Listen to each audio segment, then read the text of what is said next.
All right, well, good morning. Thank you for being here today. My name is Meg Heap, and I'm the United States Attorney. And joining me here today is Tanya Groover with the United States Attorney's Office. We have Steve Shrank, the Special Agent in charge with Homeland Security Investigations. We have, we moved around, Vlad Francis, he is the Field Office Director of the ICE Removal and Enforcement Operations. We have Greg Alvarez, the Field Office Director with the United States Customs and Border Patrol. Brad Snyder, the Resident Special Agent in charge with the Federal Bureau of Investigations. Joseph Waller, the Resident in charge with the Bureau of Alcohol, Tobacco, and Firearms. Brian Viella, with the Assistant Special Agent in charge with the Drug Enforcement Administrations. And then we have Brett Hall, United States Marshal's Office with the Southern District of Georgia. First, I want to extend my sincere appreciation to the agencies that played a critical role in this investigation. This effort was led by Homeland Security Investigations with Steve Shrank at the helm, also with the vital assistance from the United States Immigration and Customs Enforcement and Removal Operations, the Federal Bureau of Investigations, the Bureau of Alcohol, Tobacco, Firearms, and Explosives, the Internal Revenue Service, Criminal Investigations, the United States Department of Labor, the Office of the Inspector General, the United States Marshal Service, the Georgia State Patrol, and Assistant United States Attorneys Tanya Groover, Ryan Bondura, Kelsey Scanlon, and Greg Galuli. This outcome is the direct result of their hard work and commitment. Such an undertaking can only be accomplished through combined efforts, resources, and dedication of these agencies working together with a shared goal. The Department of Justice mission is to reduce illegal employment and prevent employers from gaining an unfair advantage by hiring unauthorized workers and exploiting those workers. This is an ongoing investigation, and we are limited as to what we can discuss. At this point, I'm going to turn it over to Steve Shrank to give more information on the matter. Thank you, Steve. Great. Thank you, Meg. Good morning, and thank you all for coming. My name is Stephen Shrank. I'm the Special Agent in charge of Homeland Security Investigations for the states of Georgia and Alabama. Yesterday, Homeland Security Investigations, in coordination with our law enforcement partners, executed a judicial search warrant as part of an ongoing criminal investigation into allegations of unlawful employment practices and serious federal crimes. This operation underscores our commitment to protecting jobs for Georgians and Americans, ensuring a level playing field for businesses that comply with the law, safeguarding the integrity of our economy, and protecting workers from exploitation.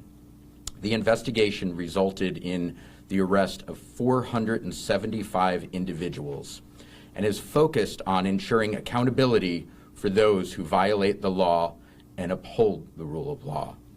Complex cases like this require strong collaboration and extensive investigative efforts. And we extend our gratitude to ICE Enforcement and Removal Operations, the United States Department of Labor, Office of Inspector General, FBI, DEA, Customs and Border Protection, ATF, IRS, U.S. Marshals, and the Georgia State Patrol for their invaluable support. Each agency contributed specialized experience that was critical to the success of this lengthy operation. Together, we are sending a clear and unequivocal message that those who exploit our workforce, undermine our economy, and violate federal laws will be held accountable.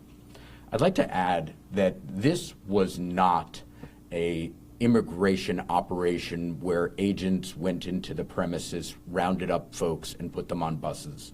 This has been a multi-month criminal investigation where we have developed evidence, conducted interviews, gathered documents, and presented that evidence to the court in order to obtain a judicial search warrant.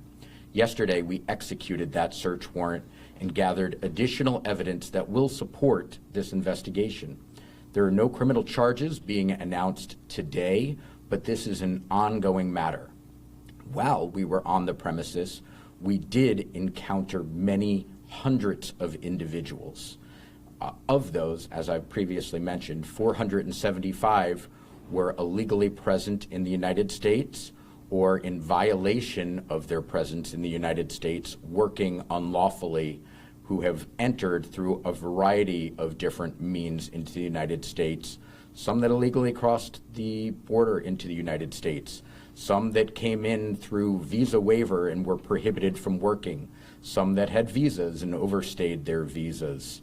And each individual was questioned on their status. Their documents were checked, their backgrounds were checked, and ultimately through coordination of our experts and attorneys in the background, those that were found to be illegally present were then detained and turned over to ICE enforcement and removal operations custody.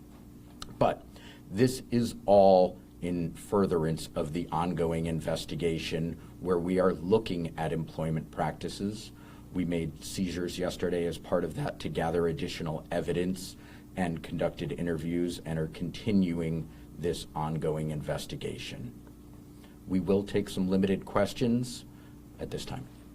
Of the 475, how many were Korean nationals? The Korean media are reporting as many as 300. There was a majority of Korean nationals from the 475. I don't have the exact nationality breakdown for you, but we can likely get that after the fact. Were these employees of HLGA Battery? Were they employees of construction contractors that were doing construction work on the site? Who they worked for? As we had determined through our investigation in advance and certainly experienced yesterday, there was a network of subcontractors and subcontractors for the subcontractors there. So the employees worked for a variety of different companies that were on the site. It was not just the parent company, but also subcontractors, and we're unveiling that whole network. But some of them work for the parent company, is that right? The battery, HLGA? Yeah, we continue to work on the investigation of who exactly worked for what companies. Where are these 475 people now? They are in the custody of ICE enforcement and removal operations. Where? Most were brought to the Folkston D-Ray facility last night, and they will be moved based on their individual circumstances beyond that. Yes, ma'am. WTOC has been investigating and reporting on the presence of undocumented workers on the site for about a year now, and so this has kind of been something that's been known to some extent in the local community. What is it that prompted Homeland Security Investigations to look into this? Yeah, we are aware, and we have monitored that reporting as well. We have also received many leads from community members, from prior workers. We have conducted many arrests through immigration operations throughout the state of Georgia. Employees that, when encountered, informed us that they worked there. We have interviewed folks, and we have developed evidence over the course of many months in support of the investigation. What are some potential consequences that the company could face, or is that something you can speak to right now? I don't want to speculate on ultimate. This is an ongoing investigation. No charges have been filed, so that means that no wrongdoing is being accused at this time. Yes, ma'am. I had a question. Was anyone injured during the process? Did anyone die during the process of this raid? There were no substantial uses of force. There were no injuries reported, other than one individual was overheating a little bit and was treated on scene, and one agent suffered a minor laceration while conducting it, but no significant injuries. Okay, and then during the process, you said this was a multi-month process. Can you kind of, I guess, give how many months did it take? I guess that's my question. This has been ongoing throughout this year. So can we say January? I don't have the exact start date of the investigation. Yes, ma'am.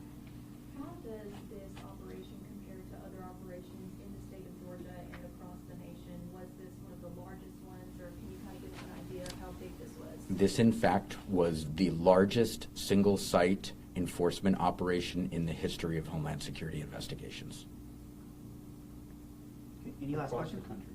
Across the country, yes. Last question? Yeah, did HLGA Battery, did they use E-Verify in their employment practices? I don't want to answer for them. One quick one. Is there any evidence of labor trafficking at this point? That is something that is always part of our investigations when we're doing employment investigations. As I've indicated, there have been no charges filing, but it is certainly something that we will be looking for.